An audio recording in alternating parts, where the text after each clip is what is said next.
Welcome to Tacos, Tequila, Therapy, and the Tea, of course, with your girl P.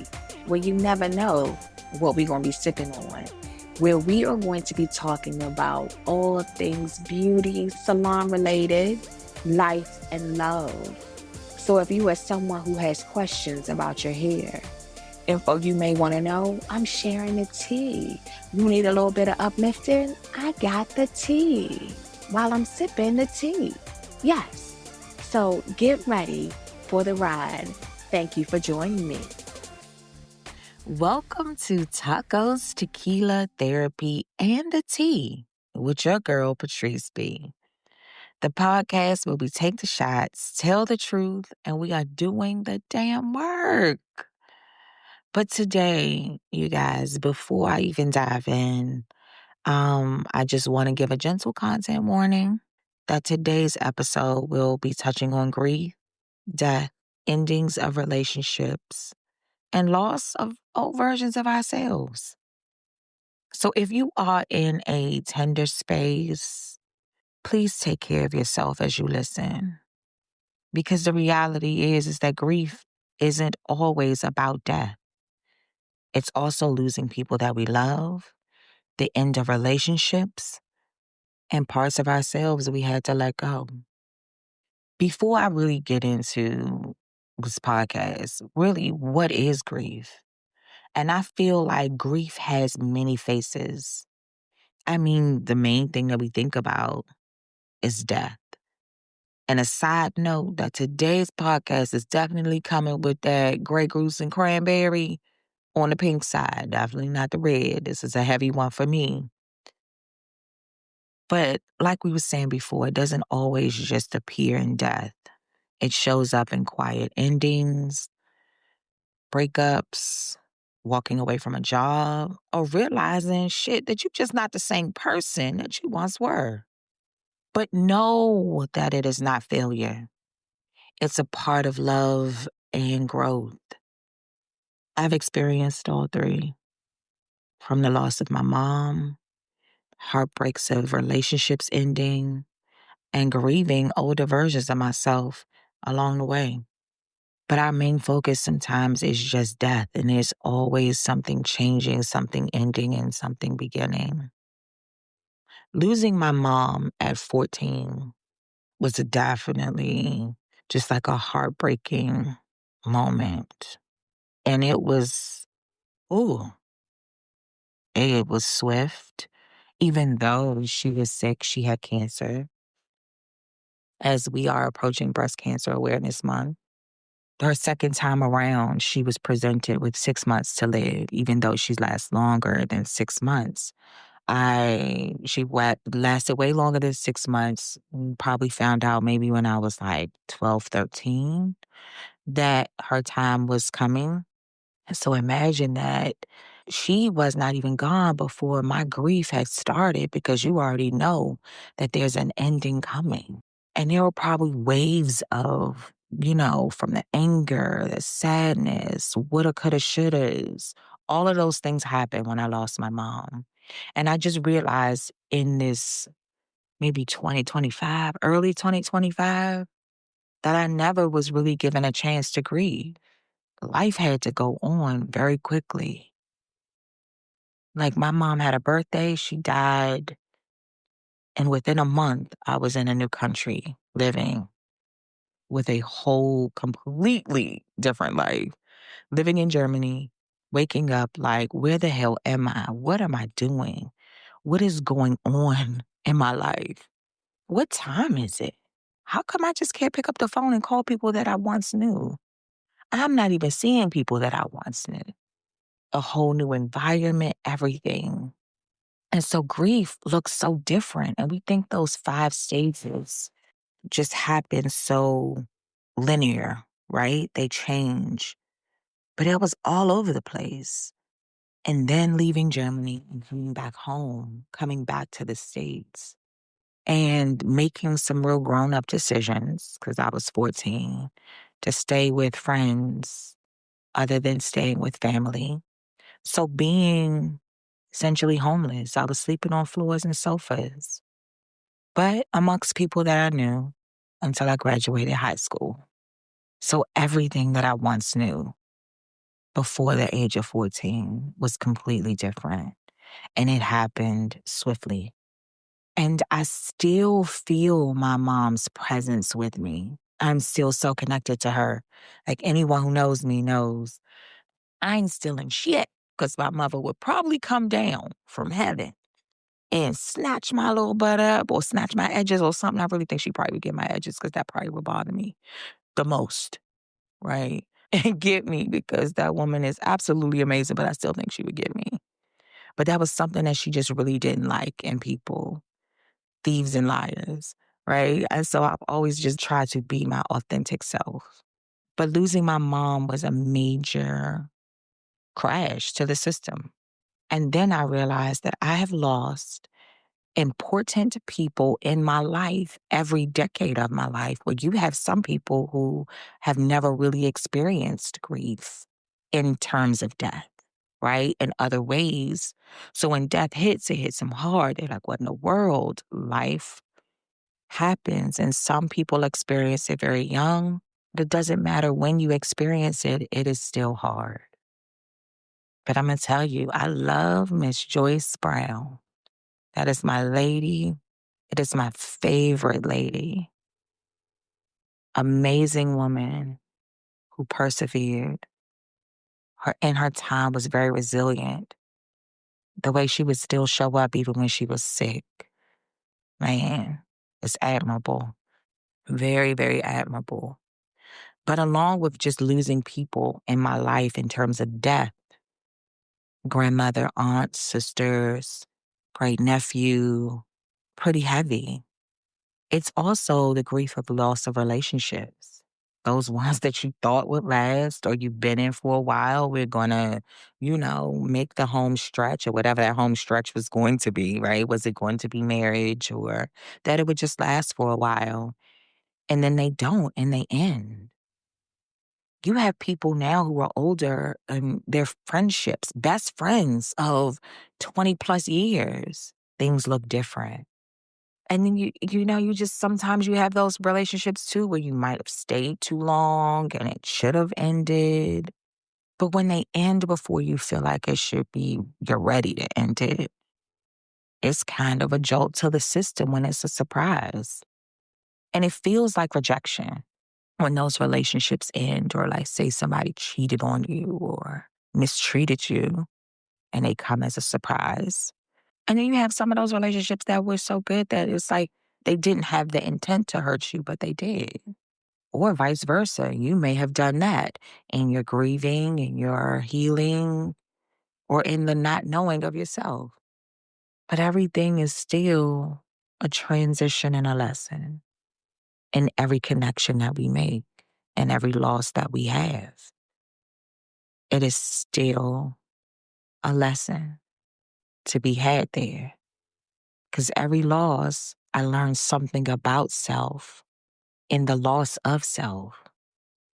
Mm. Yeah, you do. There are definitely lessons. You learn a lesson in loss, but you definitely learn the lessons in the loss of self. And so I'm still grieving the parts that I thought I would, could, and should be. And the old things that needed to die off. What I thought was working, being a fixer, because I got a habit of, damn, I want to fix something because that's what I know how to do. Or just being in survival mode is a new thing that I'm finding that I'm having to lose because the survival mode in me has kept me for so long. Like at this point, it's 30 plus years. I'm a career survivor out here. And so having that mindset of always feeling like you need to survive, but I'm really in a place of thriving, of knowing myself, loving myself. The roof over my head is mine. And having to remind myself often that I don't have to be in survival mode. That doesn't have to be the way that I think or the way that I move. But I've been in it for so long. Losing that feels scary because survival mode is my safe space because I got me. Didn't matter if you lost a person, you didn't have a home. I always had me. But knowing I still got me. But I'm having to grieve those old versions of myself that just aren't fitting. But I am honoring the old Patrice, the younger Patrice, the survival Patrice, so that I can appreciate who I am today. They've taught me to be this amazing woman. And some of y'all may not think that I'm that amazing, but I am amazing as shit. Just so you know. I do believe this.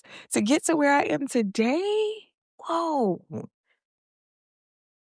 And my hand at the spades game of cards wasn't the most ideal. But what I did with them possibilities, I had a possible. I was taking my fuckers out because I was going to survive. I would have six in a possible, and that possible always got me through. It would surprise me all the time. But when we talk about those stages of grief, it doesn't always come the same way, just how it's put out. The stages can overlap, repeat, come back again, reverse to the side. But how they showed up for me, right? Stage one in grief is denial.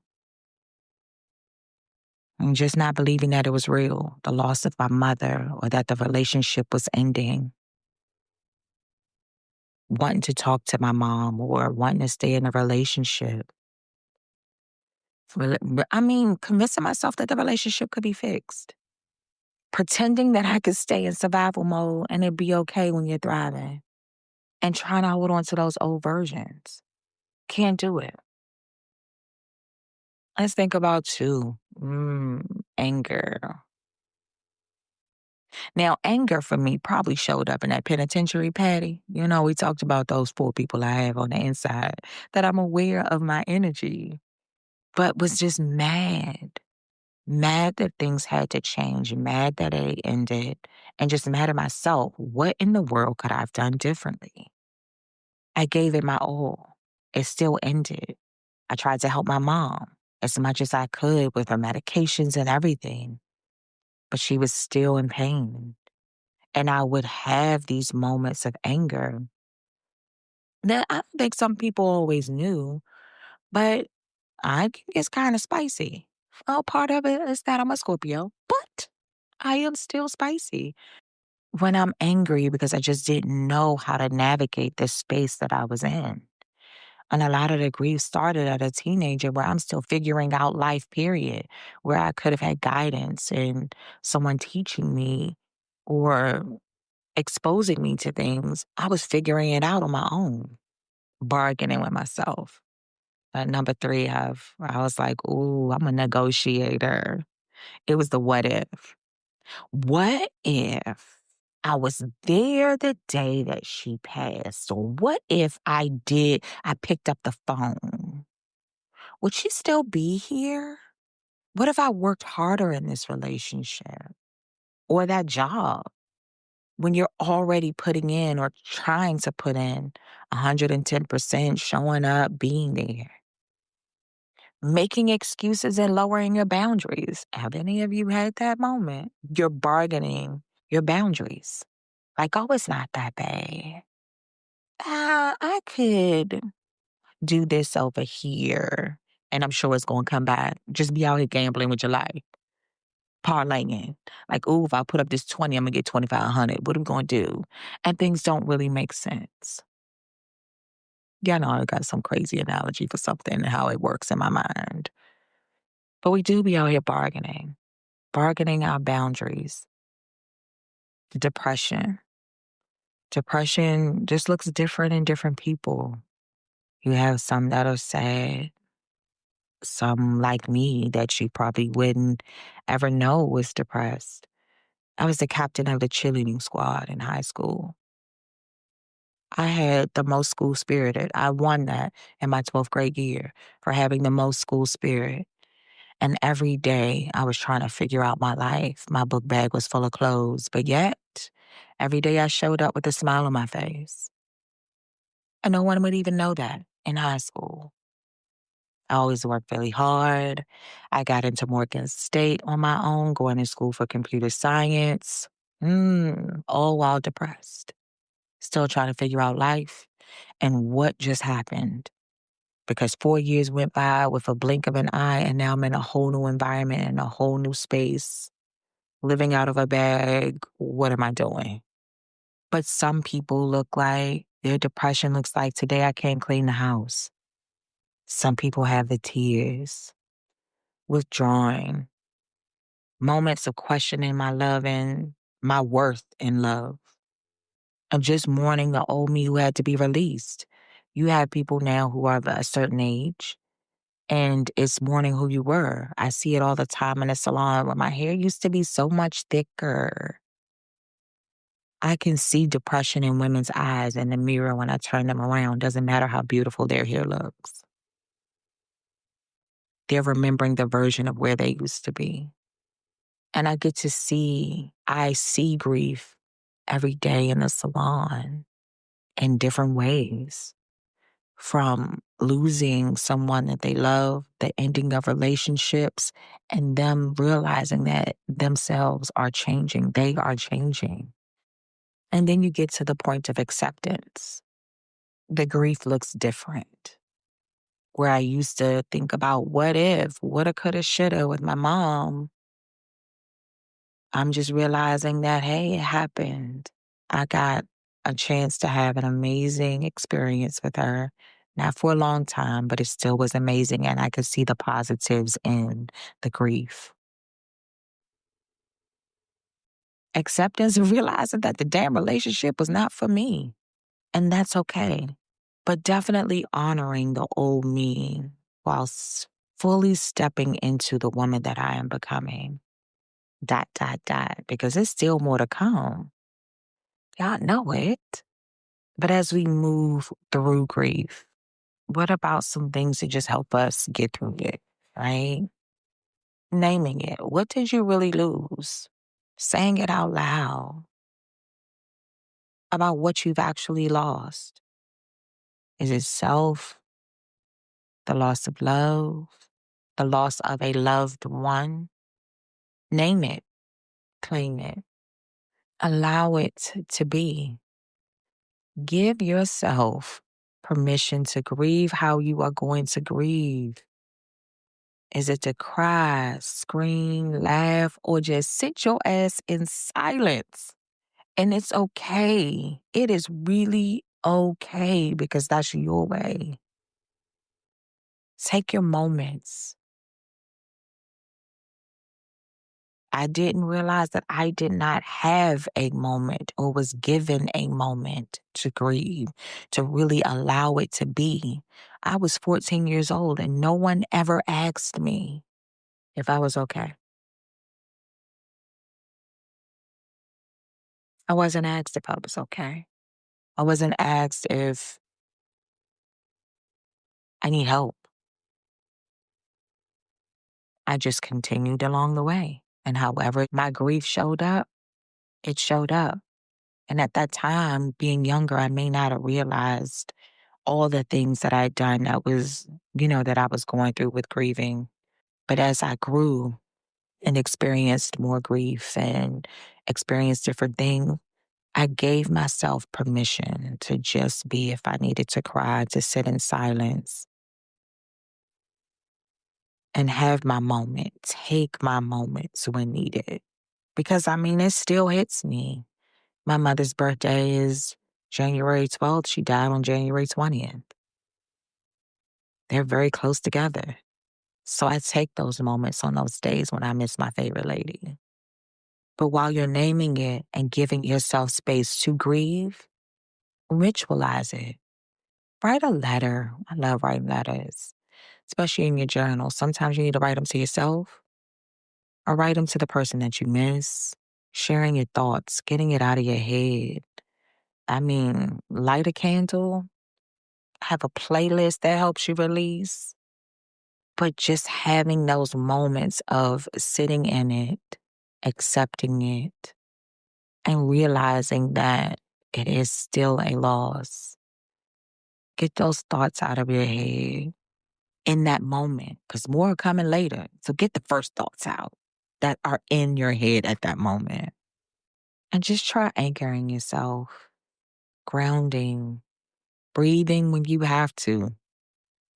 As I felt like I was holding my breath for years, just not breathing because I was just so tense. I found myself just holding my breath like, what's going to happen next? I've done it in relationships like, is this the end? What's happening? Especially when I became uncomfortable.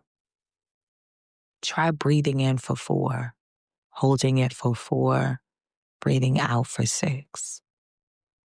And you feel anxious, you don't know what to do, take your moments and breathe. Place your hand on your heart and remind yourself that I see you. I see you, grief, and I still sit with you, but I ain't going to drown in this. Because even with grief, we have to still continue to go on.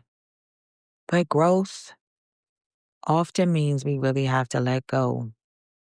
And we definitely have to let go and mourn the women or men that we used to be, that innocent version of you, the habits you once had, even those mistakes you have made, because we all make them.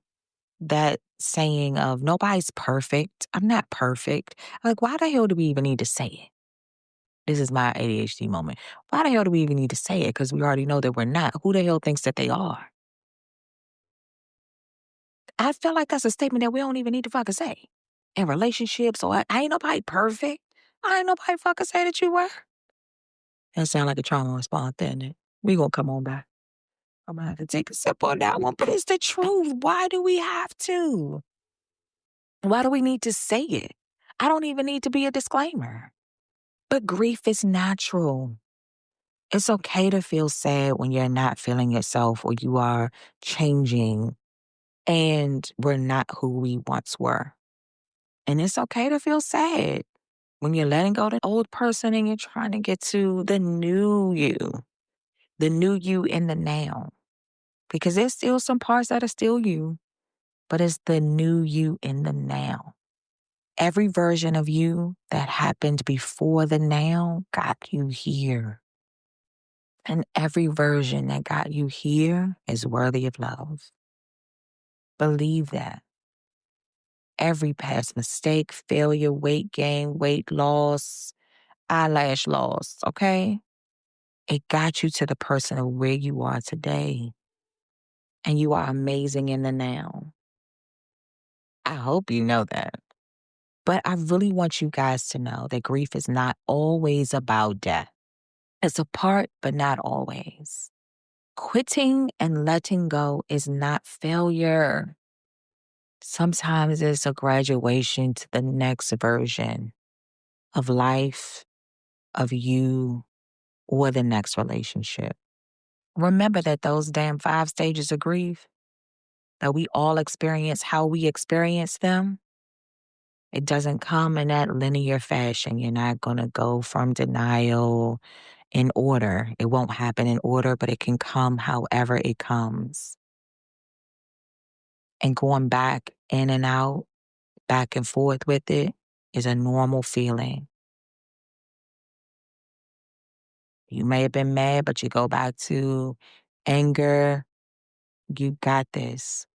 I want you to remember that fear will keep you stuck, but faith moves us forward. Please put that in your pocket. Don't let fear keep you stuck. And have faith in you that you can move forward and that you got this. One of my new affirmations in this season is that I honor my grief without shame. Another one is that I can hold endings and beginnings together.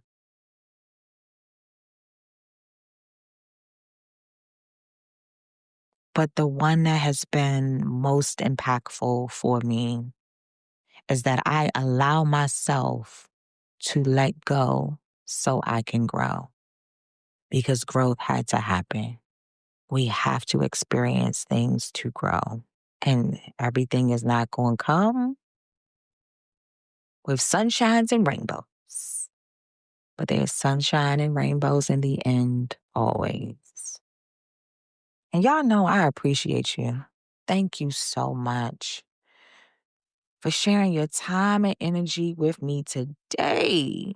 And I know grief is heavy as hell, but you don't have to carry it alone. You are not by yourself. Just like your I quit affirmations, share your stories. Talk about it.